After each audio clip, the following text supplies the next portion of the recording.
வணக்கம். பக்தி ஒளி நேயர்களுக்கு வணக்கம். இப்போ மங்கள ஒரு பெண்ணை பார்த்தோனே நம்மளுக்கு அப்படியே மகாலட்சுமி அம்சமாக தெரிவாங்க இல்லையா? சில பெண்களை பார்க்கும்போது அப்படியே அந்த மஞ்சள் பூசி அந்த குங்குமத்தோட இருக்கும்போது, அது அந்த காலத்துல அந்த மணமும், குங்கும மணமும், மஞ்சள் மணமும் சேர்ந்து வரும்போது, அந்த பெண் சின்னோண்டு ஒரு மல்லிகைப்பூ தலையில வச்சிருப்பாங்க. அந்த மணமும் அவங்கள பார்க்கும்போது அவ்வளோ அழகா இருப்பாங்க. எனக்கு இன்னும் வரைக்குமே அந்த எங்க அம்மாவ பார்த்த ஞாபகம், என் பக்கத்து வீட்டுக்காரங்கள பார்த்த ஞாபகம் கண்கொள்ளா காட்சியாக அவ்வளோ அழகா இருக்கு. அது பசுமரத்தாணி போல் இருக்கும். அதுதான் நான் என்னுடைய ரோல் மாடலா வச்சு, என்னுடைய கணவரோட நான் வாழும்போது, அதே மாரி நான் இருக்கணும்னு சொல்லிட்டு, அதே பசை வைத்து, குங்குமம் வைத்து, பூ வைத்து, மஞ்சள் பூசி அவ்வளவு இதா இருந்தேன். மங்களகரமான பெண் அப்படிங்கிறது. அவ என்னன்னா தெய்வ அம்சத்துக்குரிய பெண்ணாக உருவாகுவா. இந்த மாரி மஞ்சள் பூசி, அந்த இதெல்லாம் வைக்கிறவளுக்கு குங்குமத்தோட வைக்கிறவள் தெய்வ அம்ச பெண்ணாக தெரிவாள். எல்லாரும் கையெடுத்து கும்பிடக்கூடிய தன்மைக்குரிய பெண்ணாக இருப்பாள். அந்த மாரி பெண் எதனால இதாகுது? ஒண்ணு மஞ்சள், இன்னொன்னு குங்குமம். இந்த 2மே அவள ரொம்ப ஆக்டிவேட் ஆகுது. அப்போ இந்த குங்குமத்தில் நம்மளுக்கு டிஃப்ரெண்டான குங்குமங்கள் நம்ம வீட்ல பயன்பாட்டுல இருக்கும். அதாவது கோயிலுக்கு போனீங்கன்னா தாழம்பூ குங்குமம், மஞ்சளில் இதான குங்குமம், வெறும் மஞ்சளை வைத்தே குங்குமம் உருவாக்கி இருப்பாங்க. அந்த குங்குமங்கள். அப்ப பியூர் மெரூன் கலர்ல ஒரு குங்குமம் இருக்கும். இந்த மாதிரி 3 வகையான குங்குமங்கள், அதாவது மெரூன்னா அப்படி டார்க் மெரூன்ல இருக்கும். அந்த குங்குமம் ரொம்ப வலிமையானது. இது பாத்தீங்கன்னா இந்த டார்க் மெரூன் கலர் குங்குமம் மகாலட்சுமியை நம்மளுக்கு ஈர்த்து கொடுக்கக்கூடிய குங்குமமாக இருக்கும். அதாவது இந்த குங்குமம் வைத்து நீங்க வேற எந்த குங்குமம் வைத்திருந்தால் கூட, இந்த குங்குமத்தை நெற்றியில் ஒரு சிறிதளவாச்சும் உங்க நெற்றியில் அந்த குங்குமத்துக்கு மேல ஒரு திருநீரோ, குங்குமத்துக்கு கீழே ஒரு திருநீர் மாதிரியோ ஒரு குங்குமம் மாதிரி வைத்து வச்சீங்கன்னா, உங்களுக்கு மகாலட்சுமியை ஈர்த்து கொடுக்கும் அம்சமாக வரும். இப்ப நீங்க விளக்கு ஏத்தி பூஜை பண்ணும்போது அந்த டார்க் மெரூன் கலர் குங்குமம் உங்க லட்சுமி கடாட்சமான, உங்களுக்கு எவ்வளவு பூஜை பண்றீங்க, எவ்வளவு ஸ்லோகம் பண்ணாலும் அது நம்மளுக்கு இந்த உள் நெற்றிக்கண் அப்படிங்கிற உள் ஒளி அப்படிங்கிற இருக்கு இல்லையா, அது வழியாக ஈர்த்து கொடுக்கக்கூடிய பவர் அந்த குங்குமத்துக்கு அவ்வளவு வலிமையாக இருக்கும். பாசிட்டிவ் எனர்ஜி ஃபுல்லா. அதனாலதான் அந்த டார்க் மெரூன் கலர் குங்குமத்தை நீங்க பயன்பாட்டுல வைங்க. வச்சீங்கன்னா உங்க வீட்டில் மகாலட்சுமியுடைய அம்சம் உங்கள் முகத்திலும் தெரியும், வீட்டிலும் இருக்கும். இந்த மாதிரி மஞ்சள் பூசி அந்த குங்குமத்தை வைக்கும் போது அதனுடைய சிறப்பு ரொம்ப வேற விதமான ஒரு சிறப்பாக இருக்கும். அடுத்தால பாத்தீங்கன்னா, இந்த குங்குமம் டார்க் மெரூன் கலர் குங்குமம் இவ்வளவு வலிமையானதுன்னா, தாழம்பூ குங்குமம் எவ்வளவு வலிமையானது தெரியுமா? அந்த தாழம்பூ குங்குமம் இருக்கிற இடம் ஃபுல்லா நல்ல மனமும் அதோடைய சுபிச்சம் அவ்வளவு நல்லா இருக்கும். பாத்தீங்கன்னா இந்த தாழம்பூ குங்குமம் யாருக்கு கல்யாணம் ஆகல, எந்த வீட்டில் நெகட்டிவான விஷயங்கள்னா செய்வினை கோளாறுகள், ஏதோ தீய சக்தி வந்த மாதிரி இருக்கும், ஏதோ யாரோ நடமாடுற மாதிரி ஒரு ஃபீல் இருக்கும், துர்நாற்ற ஸ்மெல் வீட்டுக்குள்ள அடிக்கடி உலாவுற மாதிரி இருக்கும்.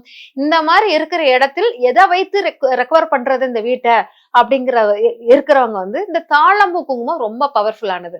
முதல்ல என்னன்னா வீட்டை நல்லா சுத்தமாக நல்ல மஞ்சள் போட்டு, வேப்ப இலையை போட்டு, தண்ணி ஊத்தி நல்ல வீட்டை சுத்தமா தொடச்சு எடுத்துருங்க.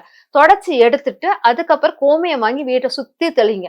தெளிச்சதுக்கு அப்புறம் இந்த தாழம்பூ குங்குமத்தை உங்க வீட்டின் தென்மேற்கு பகுதியில் ஹால்ல, வீட்டின் வரவேற்பு அறையில் தென்மேற்கு பகுதியில் ஒரு பித்தளை குங்குமச்சிமில்ல உள்ளுக்கு போட்டு திறந்து வைத்து இருக்கணும். அந்த குங்குமத்தை திறந்த மாணிக்கு இருக்கணும்.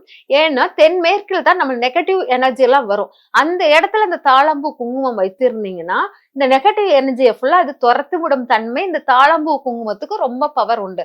அதனால நெகட்டிவ் எனர்ஜியை வெளியேற்றக்கூடிய தாழம்பூ குங்குமத்தை உங்க வீட்டின் தென்மேற்கு மூலையில் வைத்து, அது அந்த ஸ்மெல் அப்படி வீடு ஃபுல்லா நறுமணமாக வீசும்.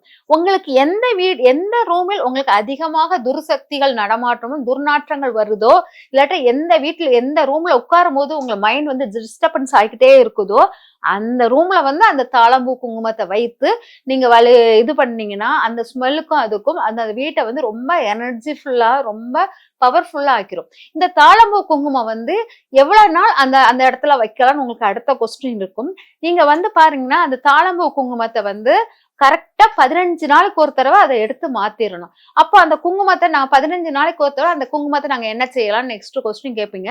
அதை நல்லா தண்ணியில குழப்பி உங்க வீட்டின் நிலைவாசலில் கீழே மஞ்சள் பூசிட்டு அந்த நிலைவாசல அந்த குங்குமத்தை நீங்க வச்சிடணும். வச்சுட்டீங்கன்னா அது நிலைவாசல் ராகு தன்மைக்குரியது. அந்த நிலைவாசலில் இந்த தாழம்பூ குங்குமத்தை வச்சீங்கன்னா உங்களுடைய அந்த நெகட்டிவான ராகுக்குள்ள தன்மையை ஃபுல்லா அகற்றி பாசிட்டிவான சுக்கிரனை ஆக்டிவேட் பண்ணக்கூடியது அதுக்கு உண்டு. அதனால நம்ம தென்மேற்கு பகுதியில் ஓப்பனாய் வச்சுட்டு தாழம்பூ குங்குமத்தை அதை நீங்க என்ன பண்ணுங்க, 15 நாளைக்கு ஒரு தடவை அதை எடுத்து மாற்றிக்கிட்டே இருந்தீங்கன்னா உங்க வீட்டில் கெட்ட சக்திகளோ இந்த கந்திஷ்டி ப்ராப்ளமோ, அதாவது விளக்கேற்ற முடியாமல் ஒரு நெருக்கடியான உள்ள சூழ்நிலை உள்ள பெண்கள் நிறைய பேர் இருப்பீங்க. அதாவது முக்கியமான ஃபங்க்ஷன்ல நீங்க விளக்கு வைக்க முடியாத அளவுக்குலாம் உங்க தூரமாக நிறுத்தி வைக்கப்பட்டிருக்கும். அந்த மாதிரி நேரத்துல எல்லாம் இந்த தாழம்பூ குங்குமம் இந்த மாதிரி பண்ணி வச்சீங்கன்னா உங்களுக்கு அந்த மாதிரி உங்க வீட்டுல இருந்து நீங்க விலகி இருக்கிற மாதிரி எல்லாம் வராது. எல்லா எல்லா விழாக்களும் எல்லா சுப நிகழ்ச்சிகளிலும் நீங்க கலந்துக்குற மிகப்பெரிய சக்தியாக அந்த தாழம்பூ குங்குமம் இருக்கும். ஆனால் தாழம்பூ குங்குமத்தை நீங்க உங்க வீட்டில் தென்மேற்கு மூலையில் வைத்து அதை 15 நாளைக்கு ஒரு தடவை நிலைவாசலில் வைத்தீங்கன்னா ரொம்ப சிறப்பான பலனை தரும். அடுத்தால பாத்தீங்கன்னா மஞ்சளில் ஏற்படுத்தக்கூடிய தூய மஞ்சளில் மஞ்சள் மனம் மட்டுமே தூக்கலாக இருக்கும். அந்த மாதிரி குங்குமம் ரொம்ப பவர்ஃபுல்லான இந்த குங்குமம் எதற்கு பயன்படுத்தலாம் அப்படின்னா, இந்த குங்குமம் இந்த விளக்கு பூஜை குங்கும அர்ச்சனை பண்ணுவோம் விளக்கு பூஜை, அதுக்கு ரொம்ப விசேஷமானதாக இருக்கும் இந்த குங்குமம். இந்த மஞ்சள் வைத்த தூய மஞ்சளில் நம்ம செய்யக்கூடிய இந்த குங்குமம் நம்ம வீட்டில் சுப நிகழ்ச்சிகள் தடையில்லாமல் கொண்டு வர்றதுக்கு இந்த மஞ்சள் வைத்து வரக்கூடிய குங்குமம் ரொம்ப விசேஷமாக இருக்கும். அதனால சுப நிகழ்ச்சிகள் வரணும்னா விளக்கு பூஜை உங்களால் பண்ண முடியுதான்னு பாருங்க. உங்களால் பண்ண முடியலைன்னா யார் விளக்கு பூஜை பண்றாங்களோ அவங்களுக்கு அந்த மஞ்சள் நிறைந்த குங்குமம், அதாவது மஞ்சளால் செய்யப்பட்ட குங்குமத்தை அந்த விளக்கு பூஜை பண்றவங்களுக்கு கொடுத்தீங்கன்னா அவங்க அதை பண்ணிட்டு அதில் வர குங்குமத்தை உங்களுக்கு கொஞ்சம் கொடுத்தாங்கன்னா அதை உங்க வீட்டில் நெத்தியில் வச்சுக்கிட்டே இருந்தீங்கன்னா சுப நிகழ்ச்சிகள் உங்க வீட்டுல சீக்கிரம் நடக்கும். உங்க பொண்ணுக்கு கல்யாணம் நடக்கல, பையனுக்கு கல்யாணம் நடக்கல, இல்லாட்ட ஏதாச்சும் ஒரு மனசில் எப்பவுமே நோய்களுக்கும் நொடிக்குமே நான் காசு செலவு பண்ணிக்கிட்டு இருக்கேன், அந்த மாதிரி இருக்கிறவங்க இந்த மாதிரி மஞ்சள் நிறைந்த குங்குமத்தை விளக்கு பூஜைகளுக்கு பயன்படுத்தி, இல்லாட்டா நீங்களே வீட்டில் விளக்கு பூஜையில் மஞ்சள் குங்குமத்தை பயன்படுத்தி அந்த மஞ்சள் நிறைந்த குங்குமத்தை பயன்படுத்தி யூஸ் பண்ணிக்கிட்டு இருந்தீங்கன்னா உங்களுக்கு அந்த சுப நிகழ்ச்சிகள் தானாக நடைபெறும். வீட்டின் இந்த இறுக்கமான சூழ்நிலையெல்லாம் நல்லா மாறிடும். அப்புறம் நோய் நொடிகளிலிருந்து நீங்க தப்பிச்சு ஒரு நல்ல சிறப்பு உடல் சிறந்து மனமும் சிறந்து சுப நிகழ்ச்சியும் கூடி வரக்கூடிய அந்த மஞ்சள் நிறைந்த குங்குமம் ரொம்ப விசேஷமாக இருக்கும். இதனால இந்த குங்குமங்களை யார் எந்த மாதிரி குங்குமங்கள் நம்ம பயன்படுத்தினால் நம்மளுக்கு ரொம்ப விசேஷமாக இருக்கும். அந்த குங்குமத்தினுடைய விளைவுகள் எந்த இடத்தில் வைத்தா உங்களுக்கு எவ்வளவு விளைவுகள் இருக்குங்கிறது இதுல மூலம் நீங்க கத்துக்கிருப்பீங்க. இதை பயன்படுத்தி சிறப்பான அந்த குங்குமத்தை பயன்படுத்தி என்ன ஃபீட்பேக்குங்கிறதையும் எனக்கு சொல்லுங்க. நன்றி, வணக்கம்.